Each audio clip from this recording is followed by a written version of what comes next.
Welcome, friends, to The Hook with Sarah Larson. I'm your host, Sarah Larson, and my guest today is Angeline Peterman, owner of Dots and Dust, and I can't wait for you to hear our conversation today. Angeline, could you give us a little introduction of what it is that you do?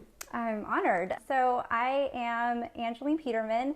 I own and have founded Dots and Dust, which is a creative business. I started that in March of 2018, and we're just really passionate about helping inspire, educate, and equip women to just dive in and tap into their creative spirit and their creative gifts. And so we want to help women do that more regularly. So we provide handmade watercolor paints that I make by hand and sell in the shop.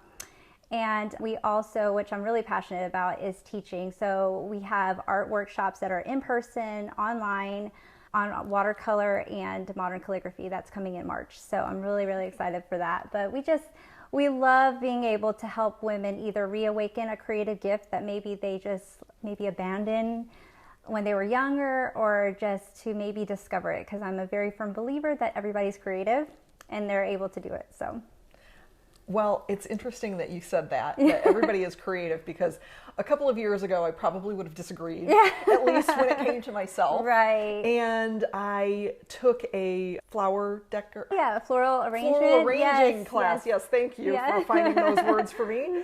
The class was so fun, and I thought, oh, it's just something to do. And I didn't think that I had a knack for it at all. And I found it to be really fun, and then just over the past couple of years have spent a little more time investigating the creative side of myself, and realizing, oh, I actually have a lot of creativity. And I do think that everybody does. We just don't call it creativity if it's not what we think of as art. Right. Maybe people associate creativity more with creating paintings and drawings and sculpture or something like that. And we try to, I try to teach my students that it's really important to just explore that journey, that it doesn't have to be, something like a Monet piece, or it's just the benefits of using that right side of your brain can help with things like memory, stress relief, and bringing more calm into more regularly, bringing that calm, and it's just a lot of fun. So I always just tell everybody, just enjoy that journey. Don't worry about what it looks like. I have so many pieces of paper and watercolor paper up in the studio that is just random sketches and marks, but that's just me going in and making it a priority, because it does help bring a lot more calm in such a chaotic world that we live in right now. So I think it's just something that anybody can benefit in. And plus, it gets you away as a woman. We wear so many different hats, and we have so much asked of us. And to get away and to see these women come into a workshop and they're spending 2 hours away from family just to kind of focus on themselves and just to breathe. It's really, really cool to see, especially total strangers who don't know each other, and then all of a sudden they're talking about their lives and you hear them as they're painting, and it's that connection I think we are craving right now. So I think it's really cool. I do too. And I loved it when you described to me once, like, it's less about learning how to paint in watercolor than it is about that getaway. Yes. And just taking time away from your responsibilities to relax. Right. Because I think we all need that. And everybody does it differently. This is just another tool in your tool belt to help you throughout your journey through life. For some people, this may just be a one-time thing that they get to connect. Other people, I may have opened a door to something even bigger for them. So that's what I'm hoping, because I know someone did that for me back in 2018. And so I just want to keep passing that on and paying it forward. Oh, that's so cool. Have you always been artistic in this realm? You mentioned that somebody turned this on for you in 2018, but in what way? Like, making you see that this was a way that you could express yourself and escape, or more of really bringing out that artistic side of you? Did you already have that? So it's so funny. I actually have a degree in chemistry. So you would think that I never used, but you would never think for someone that uses so much of that left brain that would be something. But it's funny, because my mother, when I told her that I was going to business as an artist. Of course, they were surprised. They weren't sure what that was all about. But my mom did uncover something I wrote as a kindergartner saying, you write these things of what I want to be when I grow up. And it said artist on it. And it was just, she's like, you always did say you wanted to do that. And we were just like, oh, it's a cute thing, but I'm not formally trained. I just picked it up. I actually took and it wasn't 2018, I'm sorry, it was 2016. I took a class on modern calligraphy, and I was pregnant with my youngest son, and I was just going crazy. I just needed something like outside of home, outside of my duties, that I just wanted to escape just for 2 hours to do something. So I took it, and it really unlocked something in me. And I've always loved the arts as a kid. Even in college, I took an art history class, and I thought, oh, how cool would that be?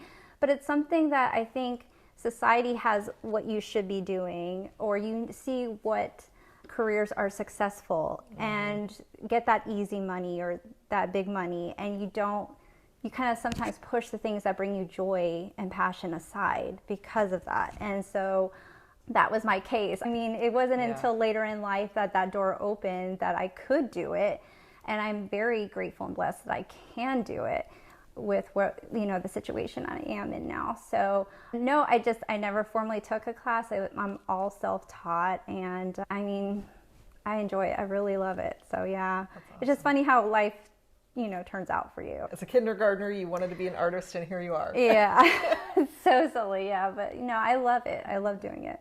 Well, tell us a little bit about growing up. What were you like as a kid? What was your family life? Gosh, where do I even start? Where do I start?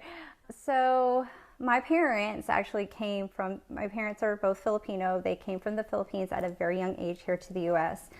And they settled in California. That's where they met. They're junior high sweethearts, I believe. And, they had me at a very young age. And so I was born in California, but my father joined the military right out of high school to help support our family.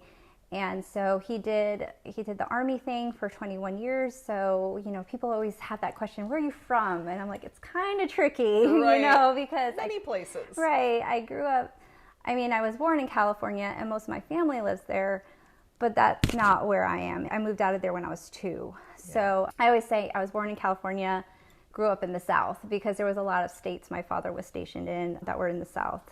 So did that whole thing, moved around a lot. Went to college. I was a single mom. I was very young when I had my oldest. I have 3 kids, but my oldest, I got pregnant at 17, and just decided that wasn't going to change me.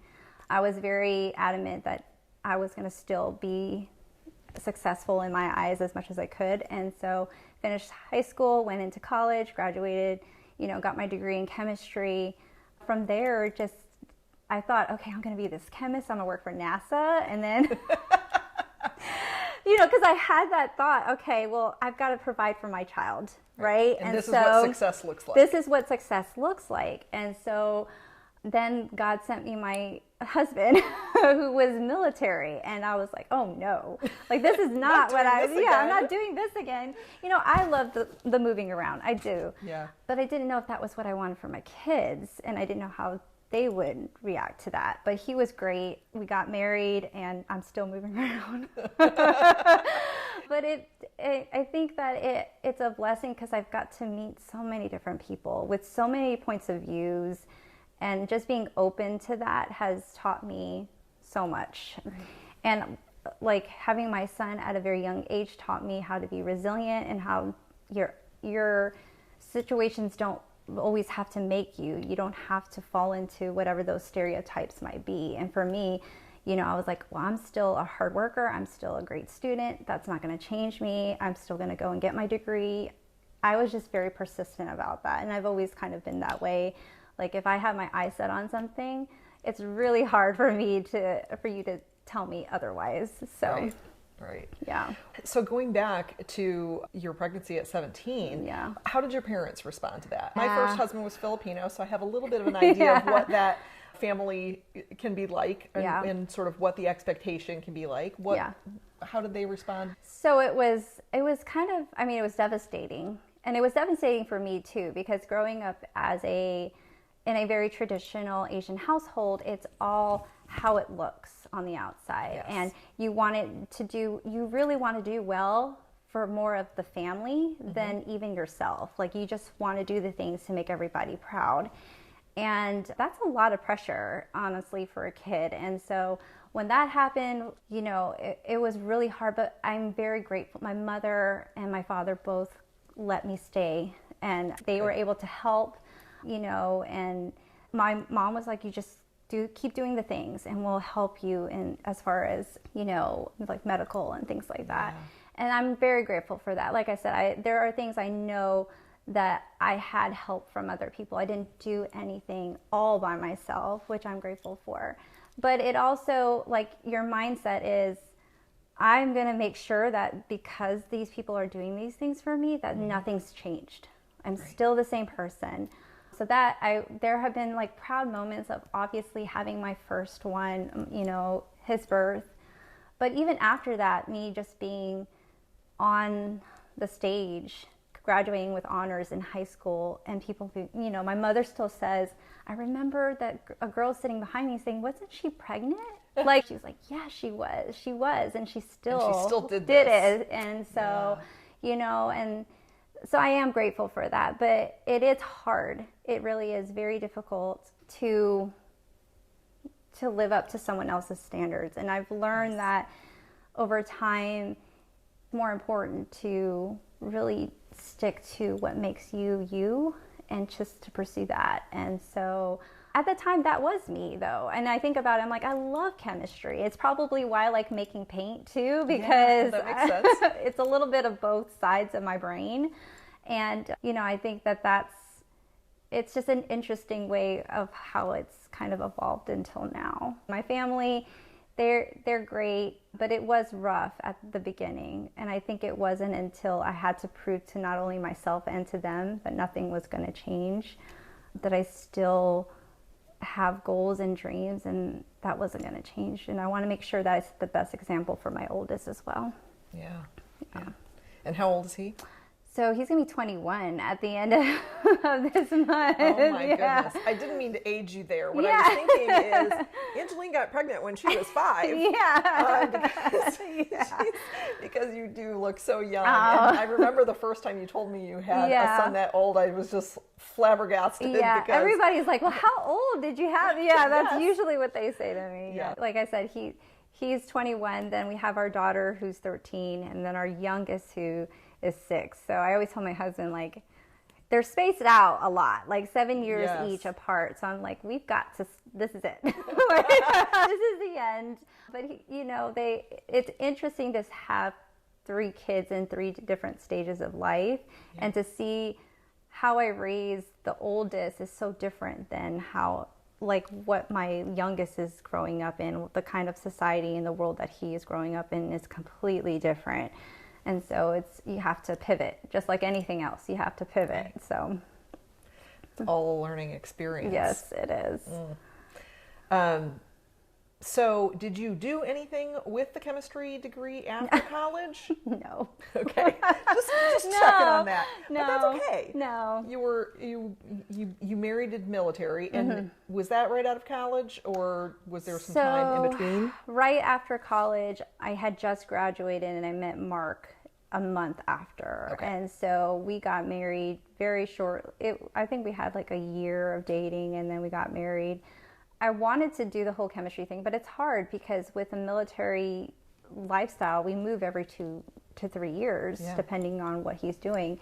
And so it was hard for me to establish a career somewhere, and I needed something, and I didn't know what at the time. I was like, I have no idea what I'm doing. Like, what should I do? And he's like, well, just take care of the kids and be a stay-at-home mom.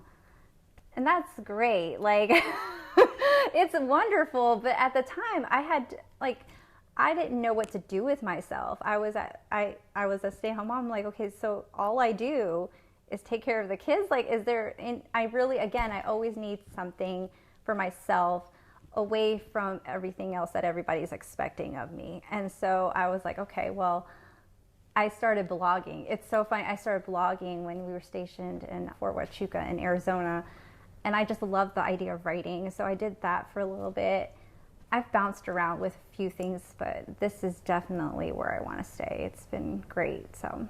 Well, and I can see that it's your passion. I love all your little clips of showing how your paints are being made and all of that. I think that's so cool to show that. And I hadn't really thought about the chemistry. It totally makes sense that you would make your own paints. Yeah. I've always been a huge nerd about why things are the way they are. And so now I'm kind of diving into like, what are the benefits of painting and tapping into your creative side, and what does that do to your brain and things like that. And I find that fascinating because I think sometimes you've got to show people both sides. You never know what student you're going to get, and so some people will come in there and they're like, oh, I can't, they were just dragged there by a friend.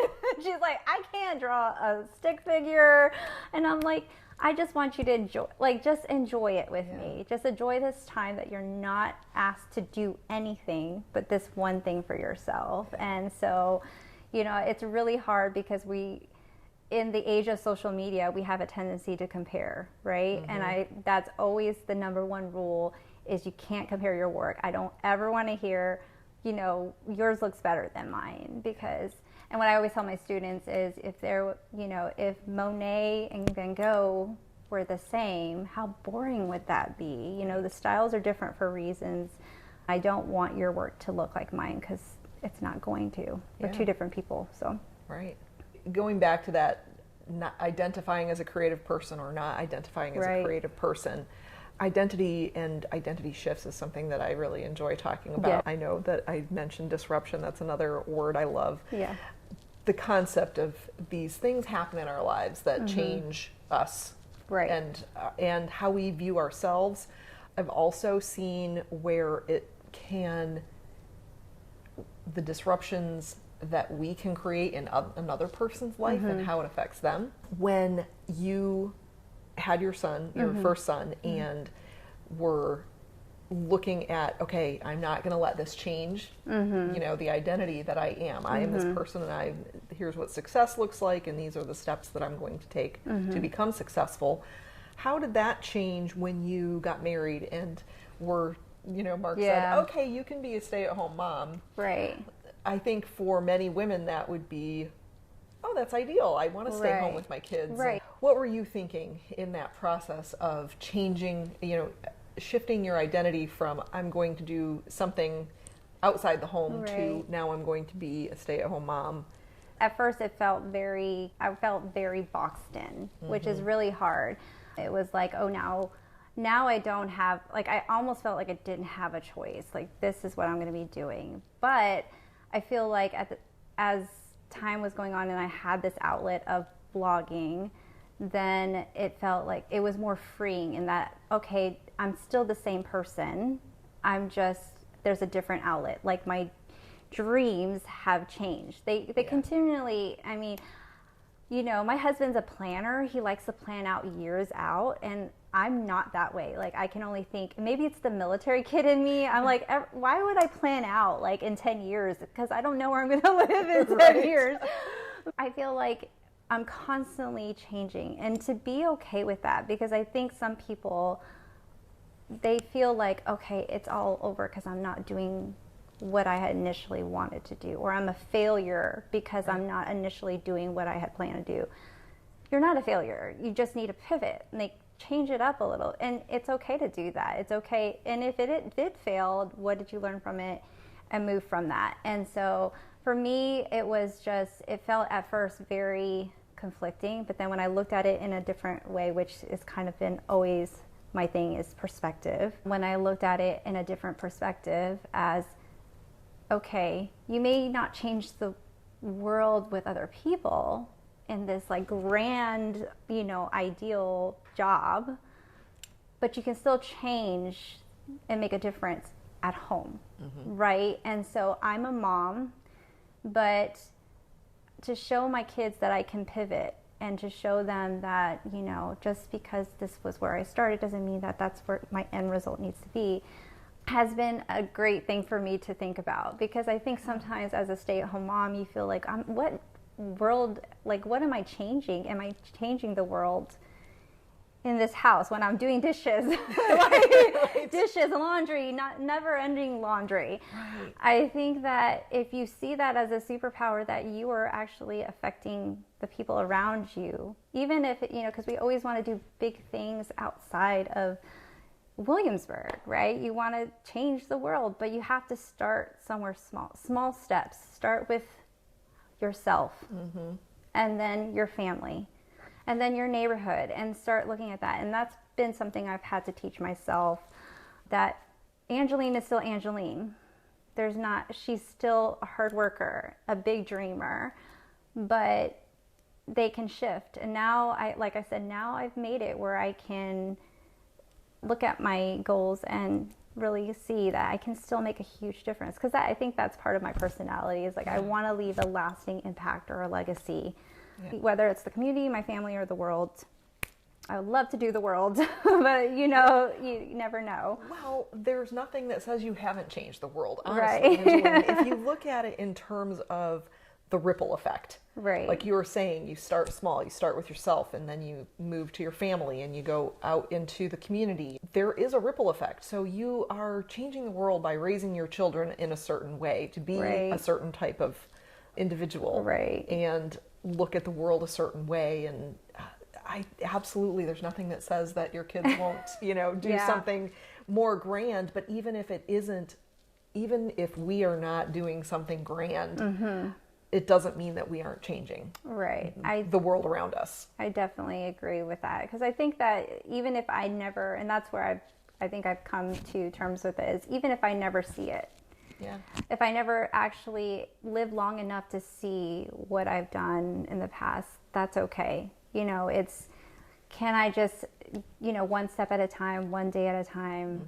But it's just been, like I said, it's a journey. It's so nice to go back and look at what I've done in the past and see how it's changed me up until this point, and what I continue to do and what I want to do in the future. One of the things that you touched on as far as being a military wife is, moving often. What is that like? I mean, that's almost like an identity change every couple of years in a way. Yeah. I mean, you obviously have done a good job of meaning who Angeline is, but what does that mean? And particularly very interesting how you said, like, well, I couldn't really do anything with the chemistry degree because I'm moving. And I have heard that from other military spouses that say, well, nobody wants to hire me to do something because I am going to be moving in a couple of years. So why would they put the effort into training, bringing you in and getting you up to speed if you aren't going to be around? I think that's why a lot of us become like small business owners, because it's just like, it's hard. It is a bit of an identity shift when you go somewhere. And it's kind of funny, because now I'm like, I think I took that as an advantage as a kid, because I'm like, I'm moving somewhere new. Nobody knows who I am. I could just reinvent myself. That's very much the artist in me. Like, you can just reinvent yourself. And I even tell that to my daughter. You're going to be the mysterious new kid. And so just to kind of get her to look, I always try to look at the bright side of things. I think that's always been how I am. And some people could totally think it's annoying, but I mean, if not, and there's so much negativity in the world, why not? But moving as much as I have, and being a wife, so it was different as a kid. Now that I am an adult, and I'm a spouse, and I'm a mother, you have to look at it a little differently. And it is disheartening sometimes. Like, you're like, okay, I have this degree, but no one will invest. Like you said, I've had so many people. I've had wives who you would never know that have their doctorate that just don't use it. And it's interesting, because it's like, what is my identity now? Now that I've been put in this situation. And you're trying to be supportive of your spouse too. It's not a easy job to do what they do. You're trying to upkeep the house and raise the kids. It's a lot. I think that's why being my own business owner was so attractive, because I was like, okay, well, I can take this wherever we go. Yes, I have to restart and find new students and things like that. But I always find the challenge is fun. I don't know. I'm like, okay, well, it's a new place. It's a new challenge. Let's do it. So I think it's just, again, pivoting, trying to say, okay, well, that's who I was then. I mean, you're always constantly changing. You're always in different stages of life. You go from being a mom of little kids to mom of middle schooler, high schooler, college. You are really changing if you think about it, and your identity shifts a little bit every single time. So I think that if you just take it as, well, I'm always changing, then you just take on that challenge and you just go for it. It's not easy, but I think that, like I said, being my own business owner makes it easier. I will say it's always, all the different state laws are not fun. Right. Like having to go to a new state and figure out what their small business things are. Starting over is hard, but I think that's where online things, like I teach online classes and I'm trying to push that now, because I'm thinking, well, I like being in person. I like that connection the most, but at the same time, because I'm a military wife, all of my friends and other people are all over the country. So it's kind of like, well, it makes sense to do things online. Right. But just have your options open, I think, and just be able to change and pivot is key. That is definitely key, and keeping that in mind.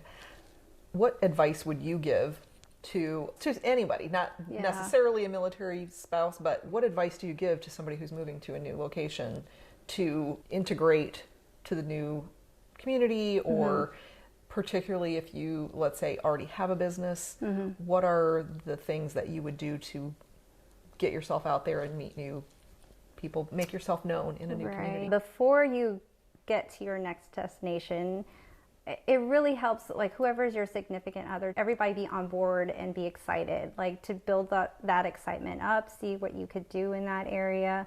But the best way as far as a business owner is there's a chamber of commerce. That's great networking that way. Find Facebook groups there, and that's what's great about social media is you can find people in all places, parts of the country, and just ask, hey, this is what I do. Is there any way I can connect with someone else in that area?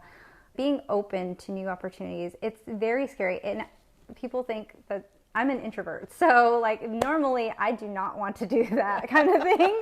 I don't want to put myself out there. I'm really uncomfortable with it. But I think that's, again, part of where the military has helped a little bit, and being able to move around is it quickly makes you have to like integrate fast, or you're pretty much going to perish. That's like what you think. You think like, I've got to get in there real quick and make friends real fast. And then asking people for help. I think that's really hard sometimes as a business owner to ask for help, but that's really important too. In what aspect have you found that asking for help has been difficult, but when you did it, it was a blessing? So I'm the worst at asking for help, really. And I think it's part of my upbringing too. Because if you ask for help, going back to the mode of thinking about what things look like on the outside, if you ask for help, that's admitting that you don't necessarily know what you're doing. You are weak. That is a common misconception. Yeah. So, of course, you have a challenge in doing that.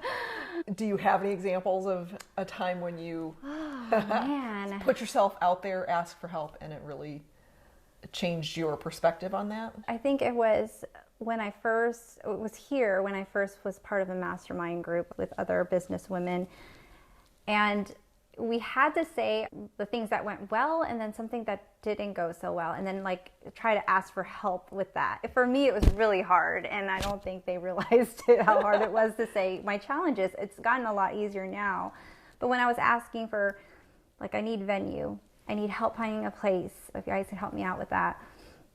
And they jotted it down, and then one of the girls like came back and was like, hey, just do it here. And I was just like, I would have never even thought of asking her, because again, I don't ask for help. Right. So even just putting myself out there now, it's gotten easier for me to contact venues and be like, look, I could really see doing something here. Would you guys be interested? But that was really difficult, but it became a huge blessing. That was the place I first did my art workshop, and I love it there. Well, I think it's really awesome to share that of course, that can be a very hard thing to do, Right. asking for help. Right. And not just in your business, but in life in general. This is my own interpretation. I've not been a military spouse. Yeah. I have two brothers that were in the Air Force. My father was in the service way back when. I think that from talking with other women who have moved around a lot, this is an outsider's perspective, is I noticed that military wives tend to be drawn to each other. Yeah. And I'm sure that much of that is you have that very similar identity, that you understand what's going on and what the transitions are like, and some sympathy for those that are coming in new to the community, and so you are more welcoming. Right. I'm wondering where going outside of that circle is challenging, right?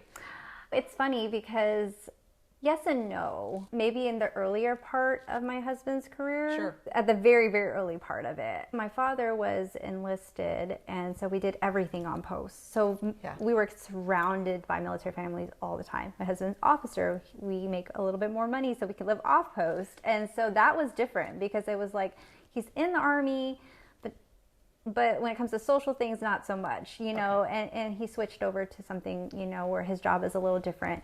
Looking back on it, I really feel like a lot of the experiences of living off post and being around other, like even in this neighborhood, being around different people from different branches, and not even military. Some people who maybe work for the military as a contractor, but I've always felt like we all have something in common.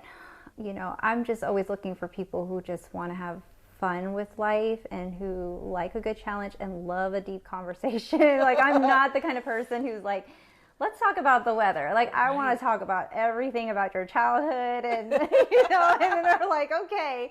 That's just who I am. I think that I just crave a good story, and it helps me really appreciate the person on a deeper level, because I think sometimes if we just talk about surface things, there's really no connection there. I mean, we could talk about what Netflix thing we're watching, but like with this podcast, you're asking me these questions about like my upbringing. So I do feel like it's comfortable with the military, but I feel like God has prepared me for more than that. Another thing that like I'm really pretty passionate about is mental health. And that's kind of why I love this art thing, is like telling people this is great what you can do with this, and especially telling mothers, like there's sometimes I'll paint with my daughter, and because she's painting and not looking directly at me, she can open up. So my daughter's 13, right? Yes. She's 13. She's at that age where they come in and I say, how was school? And she's like, fine, upstairs. I'm like, okay. That's, again, surface. I'm like, I want something deeper. Like, tell me about the drama, something that happened. I'll say that at workshops, and moms will instantly connect to that, because they're like, oh, because nowadays anxiety levels have been through the roof for a lot of kids, and even adults too. This is a great way to help one relieve stress. And if you need your kids to open up, if you're painting together, they're not looking directly at you, so they can open up. And my girlfriend who works with kids is like, yeah, I use art all the time for kids who are like struggling with stuff. Again, another tool in your belt. It's not something, it's just, you don't know what could help somebody. I think I mentioned to you in the past with my brother's history of depression and him committing suicide at a young age. It's very dear to my heart, because I find that it's easier now to talk about it than it was back then. But that's why I'm like, look, if this is something that can help you and your kids and help open that conversation and connect to your kids more, by all means, use it. That's such a great suggestion. I never thought about that, but there is something about having your hands busy. Your guard is down a little more if you're doing something creative. That's an interesting tool to share. It's interesting to see even just the quietness of it, because everything's so chaotic and so loud, and we're just bombarded with probably too many choices, right? You've got like all the streaming services and like all the things you could be doing, but it's just interesting what unlocks when your hands are busy. And in art, we call it the flow state. It's a meditative thing. It's 1 minute you're painting and you look at the clock and it's 2 hours later. Like, you just get into that state, and it's so relieving. It's such a calming experience, which is fun. Absolutely. Yeah. I'm really looking forward to getting to one of your courses, because I really do think that we all need that, and it's on my list for this year. I need to find one that works with my schedule. But I also want to just touch back to, you mentioned your brother had fought with depression, and share the story about that. Yeah, so my brother was younger than me. It was just the two of us, and I was not perfect, but that was his thought, was she's the older sister, she gets all the good grades, she does everything they ask, which is a lot of pressure for my brother. And so he was actually super, super creative, in the sense of he was a gifted artist, could sketch and draw with no problem. But he was also one of those people where people would just gravitate to him. So I was always envious. Like, he would just sit there and sketch, and he just had that personality. But living, again, I guess it was what he felt was really, really harsh expectations. No one's perfect, but you always feel like you have to be this perfect kid. And it's also hard being a military kid, because your father has this role. It was rough, but he did ask for help, which I'm grateful for. And so he was seeing a therapist, but it was just too much for him. And so he passed away at 15, right before his 16th birthday. And we talk about pivot moments in life.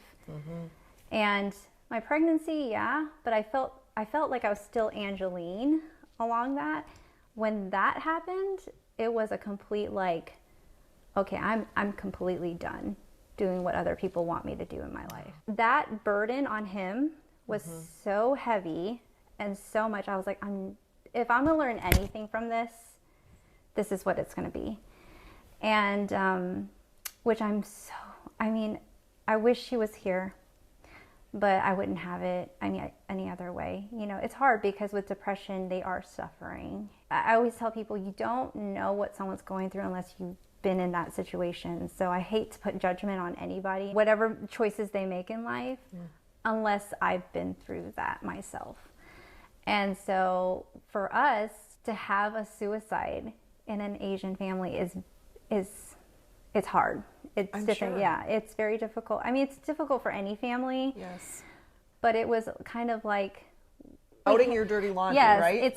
The world is now seeing that it's not perfect. The facade is now gone. Yes, it was hard, but at the same time, like, our family really did grow closer because of that. We opened up conversations that were not before talked about. I think that being, like, my father was in the military when that happened, that kind of opened up the conversation to other military families that were nearby that had kids around his age, just to be mindful. Because at that time, we weren't thinking, okay, young kids are dealing with it. Like, you think of adults having issues with depression. Well, depression, I think, in that time frame, people were becoming more aware that this is actually more common than anybody had ever let on. The conversation about depression in general was probably sort of just opening up at that point, and it was more about adults having challenges with that, and not children. That's really wonderful that it was able to open up those conversations. Yeah, I definitely think it helped everybody see that this is something that we just have to take seriously. And in a way, probably my kids are a little annoyed by my heightened sense, because anytime I get a little inkling that something's off, and every mother has that intuition, I'm always like, Jaden, you've got to tell me what's going on. Something's off. And, you know, she's kind of just like, I would just want to be left alone. Like, she wants me to back off, but I have a hard time doing that, because it's hard enough to go through it the first time. I don't want to have to go through it again. And so it has taught me to be a little bit more aware of that, but also to see, like I said, the biggest pivot was I am no longer doing what someone else wants for me because I want to make you happy. I needed to make myself, and what was good for my family too. And a lot of times people, I think we get this guilt as women, like if we take care of ourselves or we do something for ourselves, that we've somehow let our family or kids, like we're not fully there for them. Mm-hmm. But you can't be there for someone else if you can't take care of yourself first, right? Right. You've got to take care of yourself first. And I think, you know, that goes for anything, for learning to love someone, you know, having good friendships and strong friendships. You have to know how to take care of yourself first, because your kids know when you're not yourself or that something's bothering you, or your spouse knows that. So my husband always knows, like, it's two things.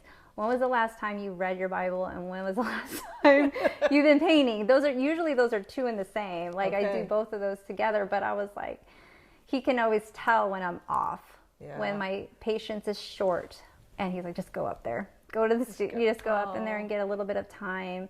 And I know what he does too to get the stress out. That's such an important message. I think that there's a lot of talk about self-care these days. You know, when you say something over and over, you sort of get to the point where it's like, oh, that's so trendy, that it doesn't mean anything. Right. But it's really interesting to revisit where that comes from and why it's so important. We do need to take care of ourselves. It's like the old adage of putting on the oxygen mask first before you help someone else, because we are expected to give to other people and do for other people.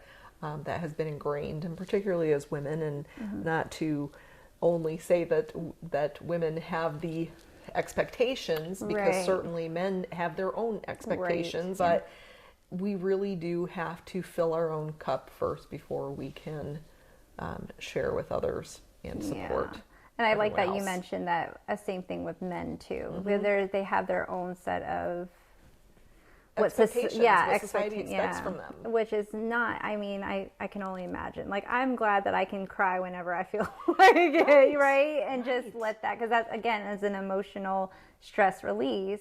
I think I came across you know, because I'm always on Instagram, but like a meme, and it said something about rest, and it was just like all these different forms of rest, like even painting or a good cry. Like, these things are something we don't, I mean, because we incorporate rest as being lazy. If I'm taking some time off, you feel guilty because you're like, okay, I should be. There's like a whole load of laundry. I've got this blog post maybe to write. But I think what's interesting was to see rest in different forms, because rest is different for everybody.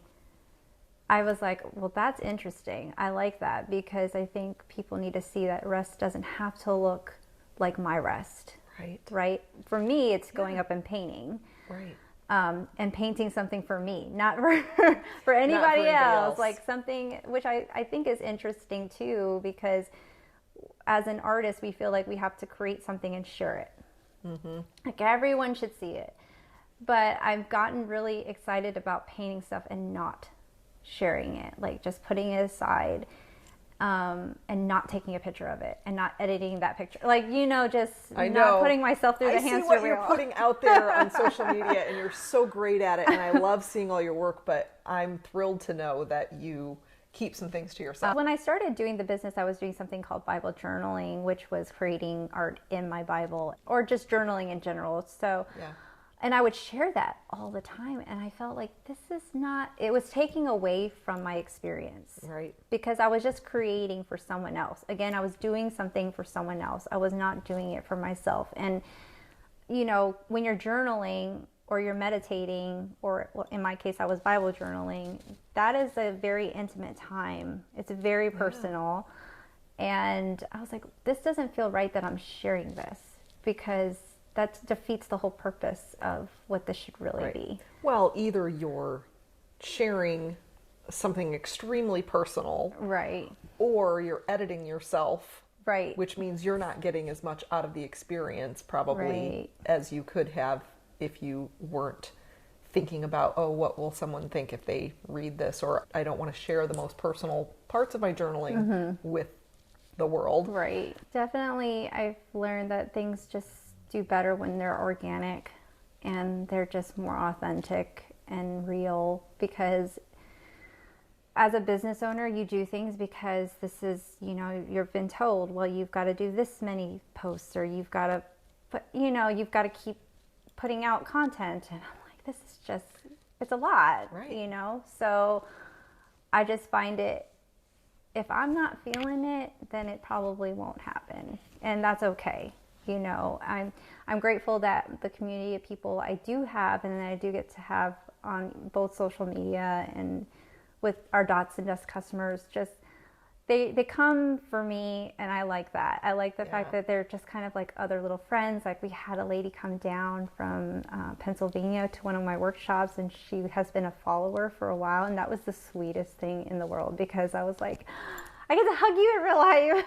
And it was just a lot of fun. You never know what your story or what you're doing is, how it can impact someone else. And if you're putting yourself out there as a business owner, I think the best advice I could give any business owner is make sure your story is always connected to what you're doing, because that's so much. People are wanting to be around the person.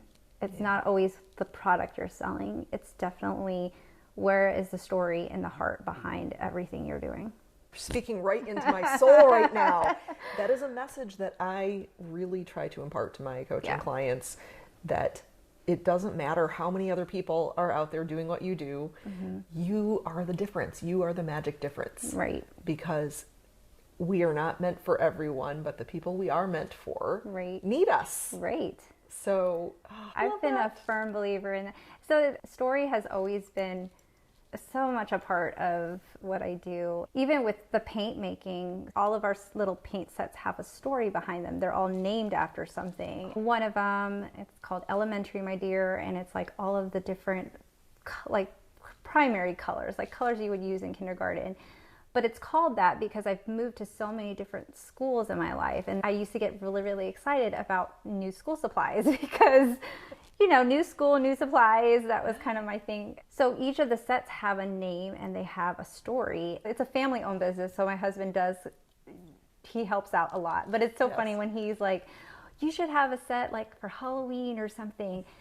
It's coming. And that would be great. But I'm like, there's no story. There's no story to go with that. There's nothing deep that I can connect to. If I can't connect to it, then it's a no-go. It's more important.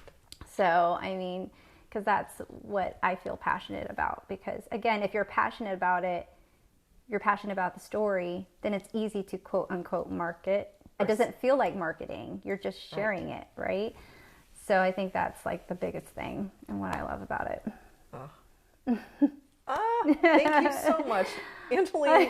This has been such a great conversation. Oh, I'm so I'm just as passionate about a deep conversation as you are. So this just hits such a joy in me to have these conversations. And I appreciate you being so open about all of the things that you have shared with us today.